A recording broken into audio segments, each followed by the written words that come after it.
문학 102쪽입니다.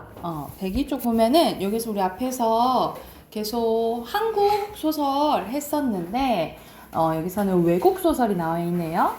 유명한 프란츠 카프카의 변신이라는 이제 작품입니다. 전체적인 스토리 먼저 보면 봐볼게요. 가족을 위해 출장 영업 사원으로 일하는 그레고르는 주인공이 이제 그레고르야. 어느 날 아침 잠에서 깨어나 자신이 흉측한 벌레로 변해 있는 것을 알아차립니다. 출근하지 않은 그레고르는 찾아온 직장 상사와 가족들은 문 밖으로 나온 그레고르의 모습을 보고 크게 놀랍니다. 그래서 이거 보니까는 여러분 한참 막 그런 거 묻는 거 있었잖아요. 내가 바퀴벌레로 변하면 어떻게 할 거야? 뭐 자기 애인한테 나 죽일까요? 가족들한테 막 묻는 거 있잖아요. 그래서 이제 그런 것처럼 갑자기 이제 벌레로 바뀐 거죠. 벌레로 변해버린 그레고르에게 가족들은 연민과 동정, 불안감과 혐오감, 그 복잡한 감정을 느끼는데 그레고르는 가족들이 불편하지 않도록 노력하지만 의사소통이 되지 않아 어려움을 겪습니다. 그러니까 생각을 하는데 말을 할 수가 없으니까 의사소통이 안 되는 거예요. 그레고르의 방에 있는 가구들을 옮기다가 그레고르의 등장에 어머니가 놀라 기절하고 아버지가 그레고르에게 사과를 던져 그레고르의 등에 상처를 입게 됩니다. 그레고르는 등에 난 상처 때문에 움직임이 크게 둔화되는데 그레고르가 더 이상 일을 할 수 없게 되자 아버지는 은행에 수의 일을 하고 어머니는 자파상의 바느질을, 누이 동생은 바이올린 대신에 상점의 판매원 일을 하게 됩니다. 그리고 가족들의 바쁜 생활 속에 그레고르는 점점 더 방치되고 가족을 위해 자신의 희생이 헛된 것임을 깨닫게 돼요. 3명의 사내가 하숙을 시작하게 되는데 이제 돈을 벌려고 이제 하숙을 하게 된 거야. 그러나 이들 앞에서 누이 동생이 바이올린 연주하는 것을 들으러 나간 그레고르를 발견한 사내들은 크게 화를 내게 되고 가족들은 그레고르를 더욱더 원망하게 됩니다. 고통당하던 그레고르는 날이 갈수록 상처가 깊어져 결국 쓸쓸한 죽음을 맞이하게 돼요. 다음날 아침 청소를 하러 온 파출부가 그레고르가 죽은 것을 확인하고 가족들에게 알립니다. 가족들은 그레고르의 죽음을 슬퍼하기는커녕 다행이라고 여기며 평온을 되찾고 전차를 타고 교회로 산책하면서 끝나게 되는 이야기예요. 그래서 여기서는 우리가 우리 현대사회에 갔을 때 이 인간의 약간 고독감, 소외감, 이 원초적인 소외감 이런 것들에 대해서 이야기하는 소설이거든요. 그러면 자세히 한번 봐볼게요. 104쪽 가서 작품 기간 보면요. 현대소설, 중편소설이고요. 비판적, 우의적, 상징적. 우리가 우의적인 게 돌려 이제 얘기할 때 우의적이라고 해요. 그래서 우리 동물들이 등장하는 소설을 뭐라고 해? 우화라고 하잖아. 그치? 우화 소설은 거의 다 우의적이라고 생각하시면 되고요. 전지적 작가시죠? 배경은 1910년대 독일입니다. 완전 옛날이지. 어느 날 아침 뒤숭숭한 꿈에서 깨어난 그레고르 잠자는 자신이 침대에서 흉측한 모습의 한 마리의 갑충으로 변한 것을 알아차렸다. 그는 철갑처럼 딱딱한 등을 대고 침대에 누워 있었다. 머리를 약간 들어보니 아치형의 각질 부분들로 나누어진 볼록하고 솟은 갈색의 배가 보였다. 금방이라도 줄을 흘러내릴 것 같은 이불은 배의 높은 부위에 가까스로 걸쳐져 있었다. 몸뚱이에 비해 애처로울 정도로 가느다란 수많은 다리들은 그의 눈앞에 어른거리며 하루 없이 버둥거리고 있었대. 이제 상상이 되죠? 자기가 이제 일어나니까 벌레가 돼 있는 거야. 나에 대체 무슨 일이 생긴 걸까? 그는 생각했다. 이게 꿈은 아니었다. 좀 작기는 해도 사람이 살기에 손색이 없는 그의 방은 낯익은 사면의 벽에 조용히 둘러싸여 있었는데 풀어헤쳐놓은 옷감견본 모음집이 펼쳐져 있는 탁자 위에는 이 잠자는 막 여기저기 다니는 출장 영업사원이었는데 그가 얼마 전에 그림이 많이 들어있는 잡지에서 오려내 아기자기한 금박 액자에 끼워넣은 그림이 놓여 있었다. 그림에는 모피 모자를 쓰고 모피 목도리를 두른 숙녀가 반듯한 자세로 앉아 있었다. 그녀는 그림을 보는 사람을 향해 팔뚝을 온통 가리는 묵직한 모피 토시를 들어 보이고 있었다. 그러고 나서 그레고르는 창문 쪽으로 이제 눈을 돌렸는데 그런데 우중충한 날씨에 그의 기분이 더할 나위 없이 울적해졌다. 창문에 함석판을 후두둑 두들기는 빗방울이 들려왔다. 잠을 약간 더 자서 이런 말도 안 되는 상황을 죄다 잊어버린 게 어떨까 하고 그는 생각했으나 이는 도저히 실행할 수 없는 일이었다. 그는 오른쪽으로 누워 자는 버릇이 있었지만 지금의 상태로는 그런 자세로 누울 수 없었기 때문이었다. 몸을 오른쪽으로 돌리려고 아무리 뒤척여 봐도 번번이 흔들거리며 등을 바닥에 대고 누운 자세로 되돌아올 뿐이었다. 그러니까 이 껍질이 이렇게 아치형이니까 이게 옆으로 돌릴 수가 없었던 거겠죠. 그는 한 100번쯤 그런 시도를 해보았고 멋대로 버둥거리는 다리들을 보지 않으려고 두 눈을 꼭 감았다. 그러다가 지금껏 느껴보지 못한 가볍고 뻐근한 통증을 옆구리에서 느끼기 시작했을 때야 비로소 그러기를 그만두었다. 아, 세상에. 그는 어쩌다 이런 고달픈 직업을 택했단 말인가. 날이면 날마다 여행이나 다녀야 하다니 사무실에서 근무하는 것보다 업무상 스트레스가 훨씬 더 심하다. 스트레스를 많이 이제 받던 그레고르였던 거죠. 게다가 여행하다 보면 골치 아픈 일들이 한두 가지가 아니야. 기차를 제대로 갈아타려고 신경 써야 하는 일, 불규칙하고 형편없는 식사, 상대가 늘 바뀌는 탓에 결코 지속될 수도 없고 진실해질 수도 없는 만남 따위들. 이 모든 것을 왜 악마가 잡아가지 않는지 모르겠다. 그는 배 위쪽에 약간 가려움을 느꼈는데 머리를 더 잘 쳐들 수 있도록 그는 등으로 몸을 밀면서 느릿느릿 침대 기둥 쪽으로 더 가까이 다가갔다. 그는 근질거린 부위를 발견했다. 그곳에는 뭔지 알 수 없는 깨알같이 작은 흰 반점들이 나 있었대. 그래서 그는 다리를 하나 내밀어 그 부위를 건드려 보려고 했지만 이내 다리를 움츠리고 말았다. 다리가 그곳에 닿자마자 온몸에 오싹하는 소름이 돋았기 때문이다. 그는 미끄러지며 다시 이전 자세로 되돌아갔대요. 자, 뒤로 넘기면 이제 중약돼서 절정 부분으로 갑니다. 그래서 그 세 명의 아저씨 그 사내들 하숙을 친다 했잖아요. 그치? 그 상황에서 지금 그 중에 한 사람이 아버지에게 얘기를 합니다. 참자씨! 하면서 그러고는 더 이상 아무 말도 하지 않고 천천히 앞으로 기어나오는 그레고르를 손가락으로 가리켰다. 이제 그 벌레를 이제 발견하게 된 거지. 그 순간 바이올린 소리도 딱 멎었다. 가운데 사내는 일단 고개를 설레설레 저으며 친구들에게 미소를 지었더니 그레고르 쪽을 쳐다봤는데 아버지는 그를 내쫓는 일보다 하숙인들을 진정시킨 일이 더 시급하다고 생각하는 모양이었다. 하지만 이들은 흥분하기는커녕 바이올린 연주보다 그레고르 쪽에 더 흥미를 보이는 것 같았는데 아버지는 그들 쪽으로 급히 달려가 두 팔을 벌리고 그들을 자기 방에 몰아 넣으려고 한 거예요. 왜냐면 그레고르 이제 더 이상 못 보게 하려고. 아버지는 그들 쪽으로 급히 달려가 몰아넣으려 했고 이와 동시에 몸으로 막으며 그들이 그레고르를 보지 못하게 했다. 그러자 이젠 그들이 화가 더 났는데 그것이 아버지의 태도인지 아니면 또는 그레고르 같은 존재를 옆방에 두고 있다는 사실을 지금껏 모르고 있다가 이제야 알게 된 때문인지는 알 수가 없었다. 그들은 아버지에게 이에 대한 해명할 것을 요구했으며 자기들 쪽에서 양팔을 치켜들고 불안한 듯 수염을 잡아당기면서 느릿느릿 자기들 방으로 물러났대. 그런 동안 여동생은 돌연 연주가 중단된 후 넋이 나가니 멍하니 있다가 정신을 차렸고 그녀는 잠시 동안 축 내려뜨린 두 손에 바이올린과 활을 들고 연주를 더할 듯이 계속 악보를 들여다보고 있다가 느닷없이 벌떡 일어났다. 그러고는 호흡이 곤란하여 가쁘게 숨을 몰아쉬고 아직 안락한 의자에 앉아있는 어머니의 무릎에 악기를 내려놓고는 하숙인들을 묶는 옆방에 달려갔는데 그들은 아버지가 재촉하는 바람에 평소보다 이르게 자기들 방으로 다가가고 있었다. 여동생은 능숙한 손놀림으로 침대에 있던 이불과 베개를 공중에 휙휙 날리더니 착착 정돈되는 모습을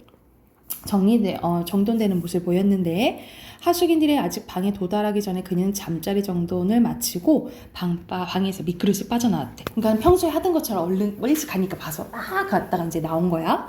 아버지는 세입자에게 의당 베풀어야 할 존경심마저 깡그리 잊어버릴 정도로 다시 자신의 고집에 사로잡힌 것 같았다.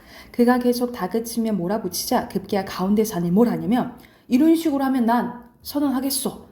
이 집과 가족의 상황 이렇게 역겨우니 말입니다. 당장 이 집에서 나가겠소. 물론 지금까지 진행 기간에 대한 방세도 한 푼도 지불하지 않을 거요. 오히려 당신들에 대해 손해배상 청구를 해야 할지 신중히 생각해볼 작정이요. 청구 사유는 쉽게 찾을 수 있을 거요. 그냥 해보는 말이 아닙니다. 우리 또 당장 나가겠소. 하면서 지금 그레고르 때문에 막 손해를 이제 봐야 될 지금 입장도 이제 된 거야. 그러니까 이 가족들은 계속 힘들겠지, 그치? 한 장 더 볼게요. 그래서 이 여동생이 너무 너무너무 힘들어합니다. 그래서 여동생이 뭘 하냐면 우리 이제 저것에서 벗어나야 돼요 라고 얘기를 하는 거야. 그래서 이거는 이제 그레고르를 뭐라고 표현하냐면 저것이라고 표현을 하는 거예요. 그러니까 더 이상 뭐라고 생각을 안 해. 가족으로 생각을 하지 않는 거죠. 그래서 이제 저것이라는 이 호칭으로 알 수가 있는 거야.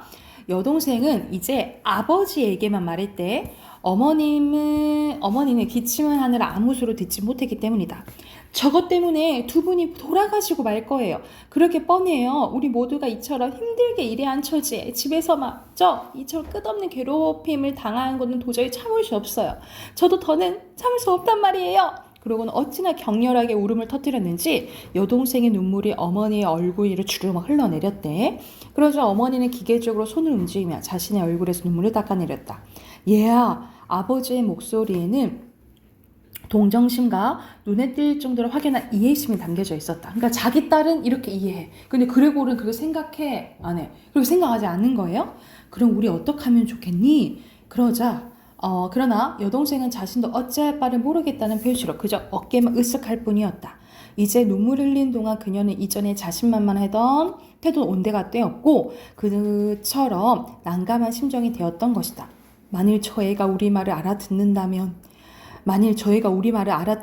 말이다. 라니까. 그렇다면 저희와 합의를 볼 수도 있을 텐데 말이지. 근데 저렇게 내쫓아야 돼요. 그렇게 하는 수밖에 없어요, 아버지. 저게 오빠라는 생각을 버려야 돼요. 우리가 오랫동안 그렇게 생각해 왔다는 게 우리의 진짜 불행이에요. 하지만 저게 어떻게 오빠일 수 있겠어요? 저게 오빠라면 인간이 자기 같은 짐승과 같이 살 수 없다는 걸 알아차리고 진작 제 발로 나갔을 거예요. 약간 들으라는 듯이만 이제 얘기를 하는 것이. 그랬다 우리 곁에 오빠는 없지만 우리는 살아가면서 계속 오빠에 대한 추억을 소중히 간직할 수 있었을 텐데요. 정말 이기적이잖아, 그치? 자기 입장에서 이제 이렇게 얘기를 할 수 있겠죠? 그런데 저 짐승은 우리를 쫓아다니며 못 살게 구고 하숙인들을 쫓아내면서 이 집을 온통 도차지 않고 들어앉아 우리를 길거리에 나앉게 하는 게 분명해요. 저것 좀 보세요, 아버지. 또 시작이에요. 하면서 그러고는 여동생은 그레고르로서 도저히 이해할 수 없는 공포에 사로잡혀 어머니마저 내버리고 단호히 안락은자에 미치고 일어나서 아버지 뒤쪽으로 황급히 달려나갔대요. 그래서 전체 스토리를 봐서도 이제 알겠지만 비극적으로 이 그레고르가 죽으면서 끝나는 이야기라고 보시면 될 것 같아요. 자, 앞으로 가서 여러분 주제 2가지 쓸게요. 주제는요, 첫 번째 현대인의 고독과 소외고요. 두 번째 주제 부조리한 삶에 대한 비판입니다. 자, 2가지 주제 쓰시고 앞에 103쪽부터 110쪽까지 문제 볼게요.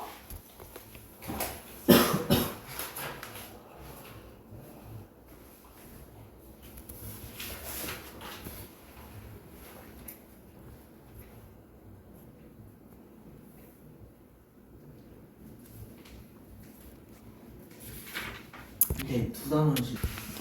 자, 답 확인해 봅시다. 같이 순서대로 O X O X죠. 자, 넘겨서 105쪽 1번에 여기서 시점은 전지죠? 작가 시점이라 했죠? 그러면 서술자가 밖에 있어야 되고 심리 다 알아야겠죠? 4번이고요. 2번에 적절한 것은 여기서는 말도 안 되는 일이 일어난 거잖아요. 그쵸? 그럼 몇 번입니까? 3번이겠죠? 그리고 3번에 기억 부분이 어딨나요? 기억은 출장 영업사원이었다 했잖아. 그치? 그거에 대한 설명으로 아닌 것은 스트레스 많았다 했죠? 2번이고요. 뒤로 넘겨서 4번에 적절하지 않은 것은 2번이고요. 가족들 다 그레고르 이제 멀리 했지. 5번에 적절한 것. 여기서는 박시전 일부분이 나왔거든요. 여기서는 둔갑술 부리잖아. 그래서 허물을 벗어요. 그래서 엄청 못생겼던 얘 추녀가 이 절세 가인이 되는 거야. 근데 이때 박시전의 박씨는 긍정적인 여성 영웅이거든요. 근데 그레고르는 그렇진 않지, 그치? 5번에 5번이고요. 6번에 A와 같이 말한 이유는 왜냐면 말도 안 하고 저런 그 갑춘과 같이 이제 살았던 거잖아, 그치? 속였다 생각한 거죠? 5번이고요. 뒤로 넘겨서 7번에 알맞지 않은 것은 가족이라고 생각했던 사람들이 사실 끝까지 보살피지 않잖아. 알맞지 않은 것 4번이고요. 8번에 그레고르가 처한 상황은 아무리 숨으려고 해도 티가 나잖아. 티가 나잖아요. 그쵸? 그리고 약간 안 좋은 상황들이 계속 생기는 거죠. 그래서 3번이고요. 9번에 알맞지 않은 것은 5번이죠. 그레고르 심리는 알 수는 없겠지. 뒤로 넘겨서 빈칸 채울게요. 순서대로 당황, 벌레, 저것, 그리고 왼쪽에 혐오, 오른쪽에 소외고요. 밑에 고발하고자 하는 건 현대인의 소외된 삶, 소통이 단절된 현대인의 삶에 대해서 얘기했다라고 보시면 됩니다. 됐을까요? 자, 비문학 가는데 자, 52쪽 할 차례거든요.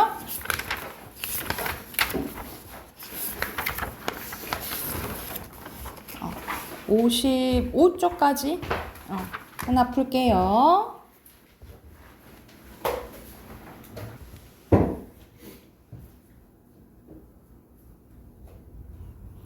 자, 지문 같이 한번 봐봅시다. 여기에서는 여러분이 막 직접적으로 내진 않지만 곧 내게 이제 세금에 대해서 나와요. 자, 세금이란 정부 또는 지방정부가 수입을 얻기 위해서 법률의 규정에 따라 직접적인 반대급부 없이 자연인이나 법인에게 부과하는 경제적인 부담입니다. 그래서 세금은 정부가 안전과 질서를 유지하고 국민 생활에 필요한 공공재를 공급하는 비용을 마련하기 위해서 가게나 기업의 소득을 가져가는 부의 강제 이전이라고 보시면 돼요. 가져가는 거니까, 그지? 납세자들은 정부에서 제공하는 각종 재정활동, 즉 각종 공공시설, 보건의료, 복지 및 후생 등의 편익에 대해서 더 큰 혜택을 원하는데요. 그러나 공공서비스 확충을 위해 세금을 더 많이 내겠다고 나서는 사람은 드물다라는 거예요. 나 세금 더 낼게요. 하진 않잖아, 그치? 역사적으로 볼 때 이 시민혁명이나 민중봉기 등의 배경에는 정부의 과다한 세금 징수도 하나의 원인으로 잡고 있는데요. 현대에도 정부가 세금을 인상하여 어떤 재정사업을 하려고 할 때 국민들은 자신들에게 별로 혜택이 없거나 부당하다고 생각될 경우 납세 거부 운동을 펼치거나 정치적으로 조세 저항 표출하기도 합니다.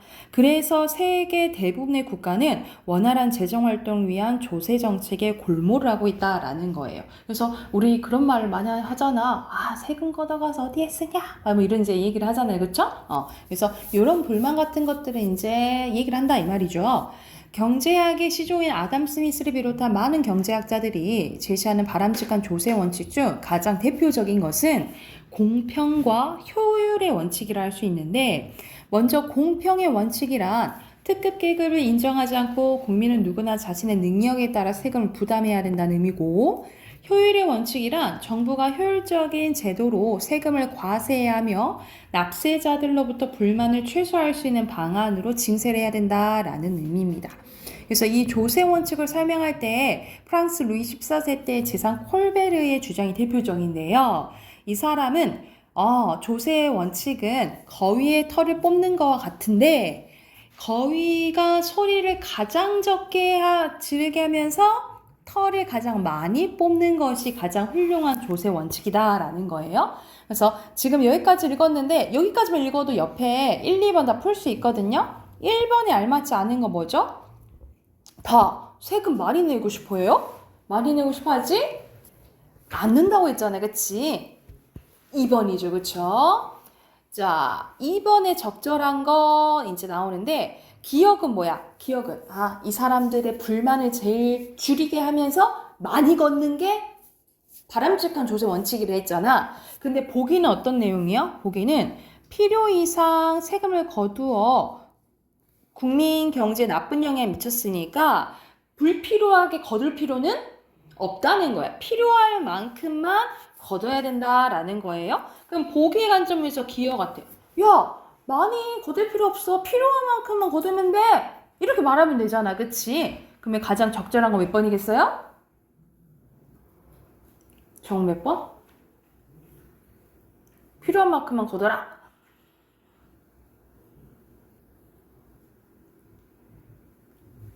해수가 아니야. 몇 번이지? 몇 번이에요? 5번? 5번이에요. 자, 뒤로 넘겨서 OX 봐볼게요. 순서대로 O, X, O, 공평이랑 뭐였어요? 효율이었죠? X, 그 다음에 적게 지르면서죠? X, O, 5입니다. 밑에 왼쪽에는 능력, 오른쪽에는 효율이고요. 밑에 불만 쓰시면 되고요. 오른쪽에 어휘 가볼게요. 순서대로 편익, 확충, 반대, 급부, 규정, 이전이고요. 기억, 리을, 니은, 디귿, 미음입니다.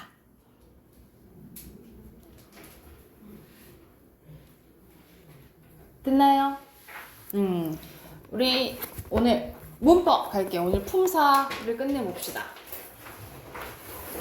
문법 50쪽이에요.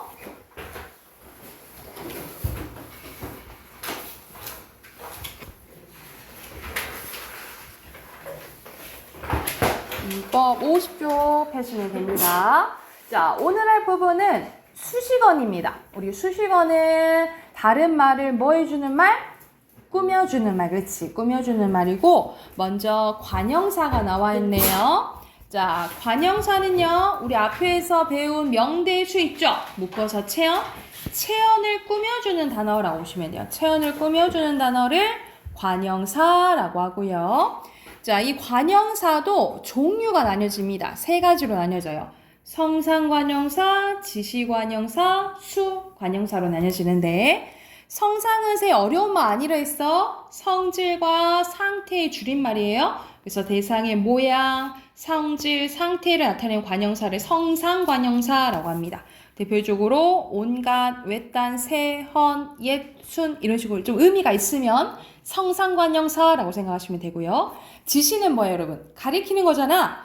대표적으로 이, 그, 저 또는 어느, 무슨 이렇게 특정 대상을 가리키면 지시 관형사고요.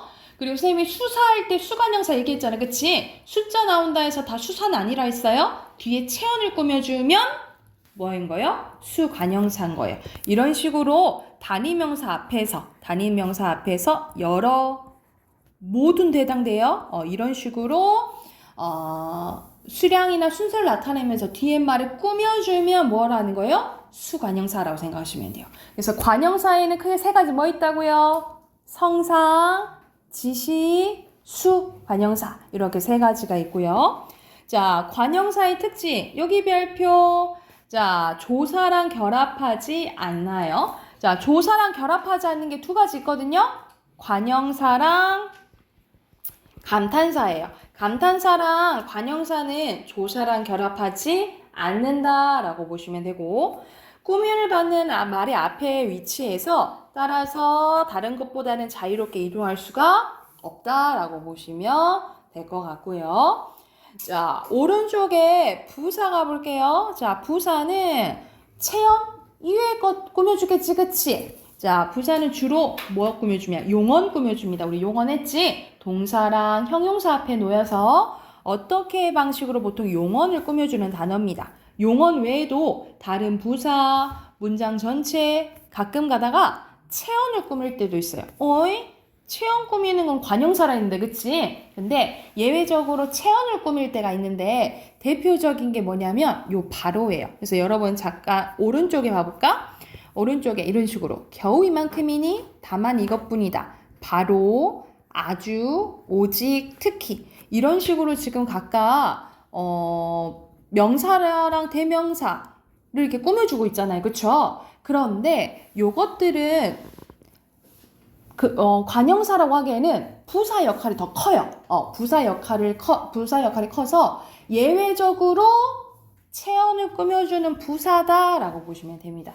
이렇게 한다 해서 관형사라고 봐, 안 봐? 안 보고 예외적으로 체언을 꾸며주는 부사라고 봐요. 이해됐나요? 그래서 그 대표적인 게 이 바로라고 생각하시면 돼요. 그래서 바로 오늘이다 할 때 이때는 명사로 꾸며주지만 부사라고 본다라고 보시면 될 것 같아요. 자, 이 부사도 종류가 나뉘어집니다. 크게 두 가지, 성분부사와 문장부사로 나뉘어져요. 성분부사는 말 그대로 하나의 성분만 꾸며주면 성분부사라고 하고요. 문장 전체와 관련돼 있으면 문장부사라 하는데 또 이 성분부사가 또 세 가지로 나뉘어지네. 성상부사, 지시부사, 부정부사로 나뉘어집니다. 선생님 성상 어려운 말 아니라 했지? 뭐의 줄임말이라고요? 성질, 상태 줄임말이라고요. 그래서 대상이 또는 모양이나 상태, 정도를 나타내주면 성상부사고요. 지시도 말 그대로 가리키는 거야. 근데 여러분 알아둬야 할 게 장소나 시간, 그리고 시간 동그라미, 시간을 나타내는 말도 지시부사라고 봐요. 뭐 예를 들어서 오늘, 어제 뭐 이런 것들, 오늘, 어제 이런 시간이 관련된 것도 지시부사라고 본다라고 생각하시면 되고요. 부정부사는 말 그대로 부정하는 건데 간단합니다. 두 개밖에 없어. 안, 못, 안, 못만 부정부사예요. 안, 못만 부정부사. 안, 같다. 못, 같다 할 때. 그래서 성분부사에는 세 가지 뭐 있다고요? 성상부사, 지시부사, 부정부사 이렇게 있는데요. 자, 플러스로 뭐 기억하시면 되냐면 여러분 우리 소리를 흉내내는 말 무슨 어라 하지? 소리를 흉내내는 말? 뒤뚱뒤 아니 멍멍 이런 거. 의성어라 하죠. 그리고 뒤뚱뒤뚱 이런 모양을 흉내내는 건 의태어라고 하지. 그것도 각각 의성, 부사, 의태, 부사 얘기하긴 하는데 따로 여기 나와 있지 않잖아. 그치? 이게 따로 나와 있지 않으면 그냥 성상부사로 보세요. 그냥 성상부사로 보세요. 따로 나와 있는 교재도 있긴 하거든요. 근데 여긴 나와 있지 않으니까 보통 우리가 말하는 의성어나 의태어는 다 부사어거든요. 부사인데 속하면 성분부사 중에 성상부사에 속한다라고 기억을 해두시면 돼요. 이해됐을까요? 그리고 밑에는 문장부사는 크게 두 가지로 나뉘어집니다. 양태부사와 접속부사로 나뉘어져요. 양태, 태도 생각하시면 돼요. 말하니의 심리적인 태도를 나타내는 부사예요. 제발 저를 믿어주세요. 설마 뭐 그랬을까요? 뭐 이런 것들 있잖아요. 설마, 제발 뭐 이런 것들이 양태부사라고 생각하시면 되고 접속부사는 말 그대로 단어와 문장을 이어주는 부사입니다. 우리 영어로 치면 접속사로 배웠잖아. 근데 우리 국어에서는 폼사에는 접속사가 없어요. 접속부사입니다. 그래서 이렇게 연결해주는 말은 다 뭐다? 접속부사라고 보시면 돼요. 자, 이게 머릿속에 있어야겠지? 다시 한번. 자, 부사는 보통 용언을 꾸며줘요. 근데 다른 부사, 문장 전체, 가끔 가다가 체언을 꾸며주기도 하고요. 자, 크게 어떻게 나눠진다 했어? 성부사와 문장부사. 근데 또 성분부사는 어떻게 나눠져요? 성상, 지시, 부정. 그리고 문장부사는 어떻게 나눠져요? 양태와 접속 부사로 나뉘어진다라고 생각하시면 돼요. 이해됐을까요? 그리고 부사의 특징은 관형사와 다르게 조사랑 결합 가능하고요. 위치 이동이 비교적 자유롭다라고 보시면 됩니다. 요게 특징이에요. 자, 양쪽에 문제 푸시고 뒤에 53쪽까지 문제 풀고 답 확인할게요.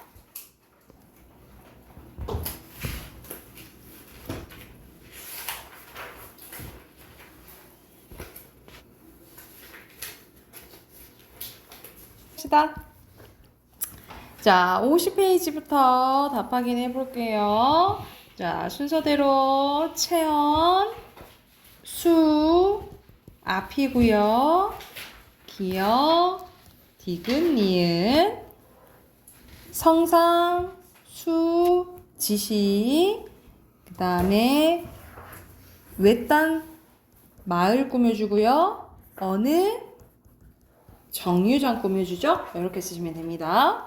오른쪽에 순서대로 O, X, O, 성분, 문장, 성분이고요. 아주 빠르다 꾸며주고요. 제발, 문장 전체 꾸며주고요. 못 들어갔다 꾸며주고요. 빨리 결정해서 꾸며주고요. 다행히 문장 전체 꾸며주고요. 과연 문장 전체 꾸며주고요. 아주 깨끗하다 꾸며줍니다. 됐을까요? 넘겨서 8번에 1번, 9번에 1번, 10번에 2번이고요. 11번에 3번, 12번에 4번, 13번에 2번이에요. 14번에 2번, 15번에 문장 전체 꾸며주는 거 5번, 16번에 2번이고요. 자, 17번에 새는 관형사로 명사인 뭐 꾸며줘요? 신발을 꾸며주고요. 매우는 부사로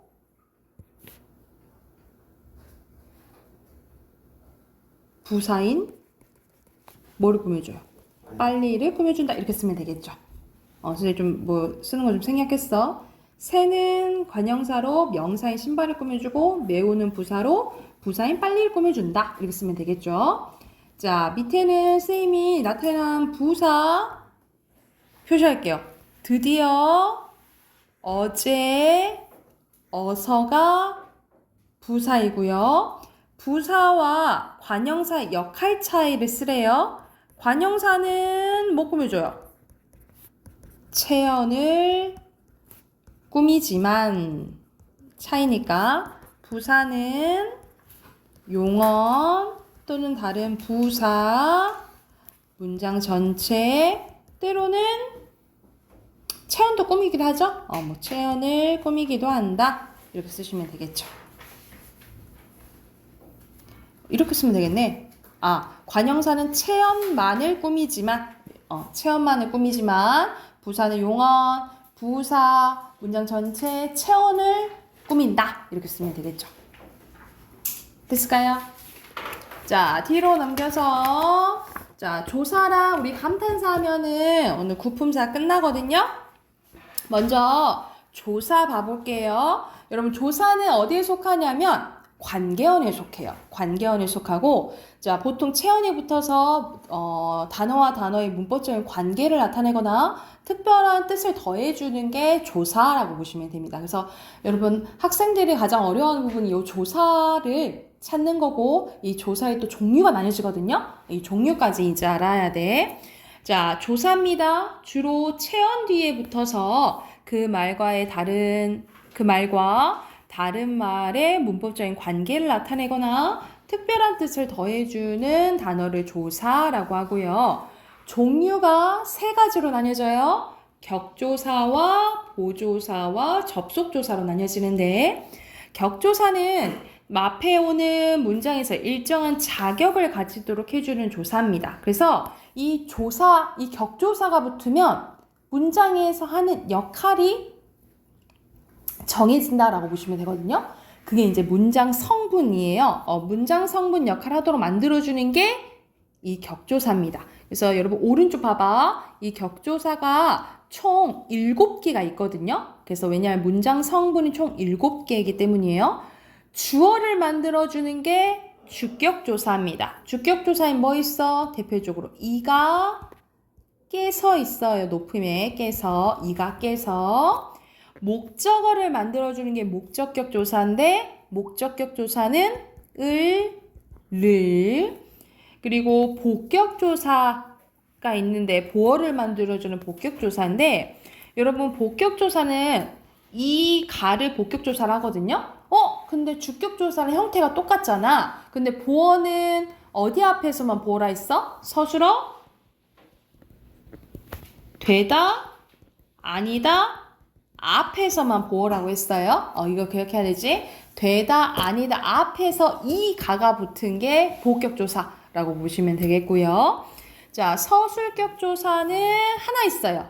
이다 하나 있고 관형격조사도 하나 있어요. 의만 관형격조사야. 그리고 부사어를 만들어주는 부사격조사는 많은데 대표적으로 에게 쓸게요. 그리고 마지막 누구를 부를 때 붙이는 걸 호격조사라고 하는데 호격조사에는 대표적으로 야가 있다라고 보시면 돼요. 유차나 서준아 할 때 그 야라고 생각하면 돼. 그래서 총 몇 개라고요? 격조사는 7개예요. 7개. 그래서 옆에 이가 깨서는 뭐겠어? 다시 한번 주격조사고요. 을은 목적격조사고요. 의는 관형격조사고요. 에서는 부사격조사고요. 이다는 서술격조사인 거예요. 이랬나요? 그래서 여러분 조사를 보고 무슨 격조사인지를 아셔야 돼요. 다시 격조사 몇 개라고? 7개야. 다시 말하면 주격, 목적격, 서술격, 복격, 관형격, 부사격, 호격 이렇게 7개예요. 자, 그 다음 보조사입니다. 보조사는 앞에 오는 말에 특별한 의미를 더해주는 조사예요. 대표적으로 은는, 도, 마저, 만, 조차입니다. 그래서 예를 들어서 나는 너를 좋아해 라는 문장이 있어. 근데 나는 너도 좋아해. 포함되니까 기분 나쁘겠지. 근데 나는 너만 좋아해. 하면 기분 좋겠죠? 이런 식으로 특별한 의미를 더해주는 게 보조사라고 보시면 되겠고요. 자, 접속조사는 두 단어를 같은 자격으로 이어주는 거예요. 대표적으로 선생님 예시 하나 쓸게. 나는 사과와 배를 샀다라는 문장이 있다 쳐보자. 요 문장이 있었으면 이게 주어고요. 이게 서술어야.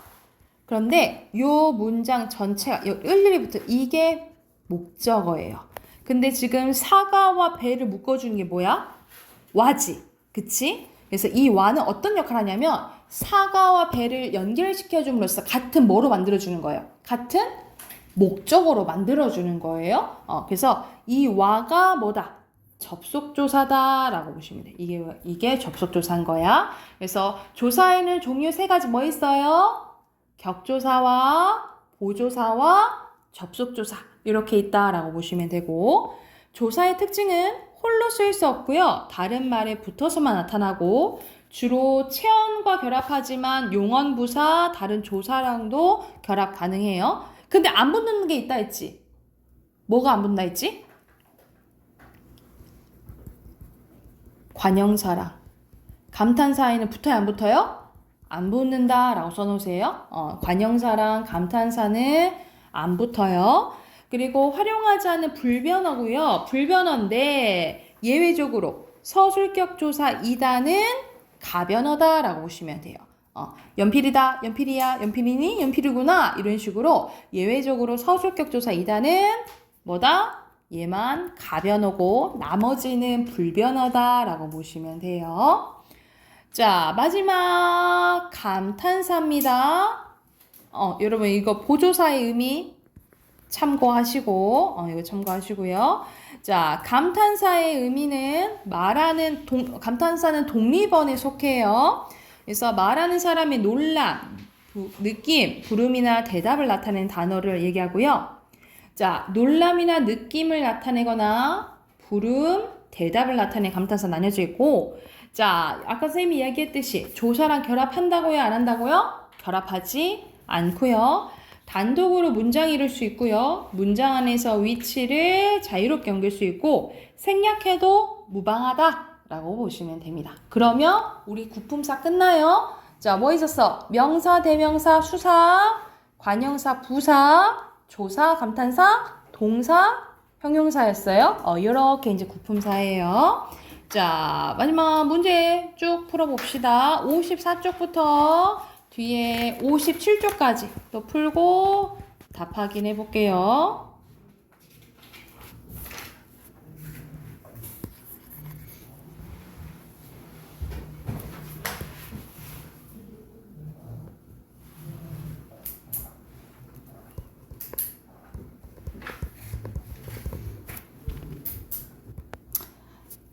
자, 답 확인해 볼까요? 54쪽부터 답 확인해 봅시다. 자, 1번에 체험, 보조사 없다고요. 그리고 조사, 선생님 동그라미 는, 를, 이, 애고요.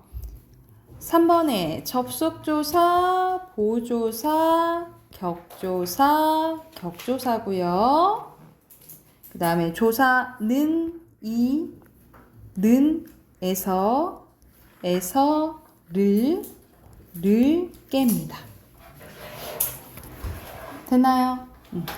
오른쪽에 5번에 자유롭다, 있다, 결합하지 않는다, 달라지지 않는다. 6번에 5번, 7번에 O, XX, 8번에 부름, 놀람, 대답, 놀람.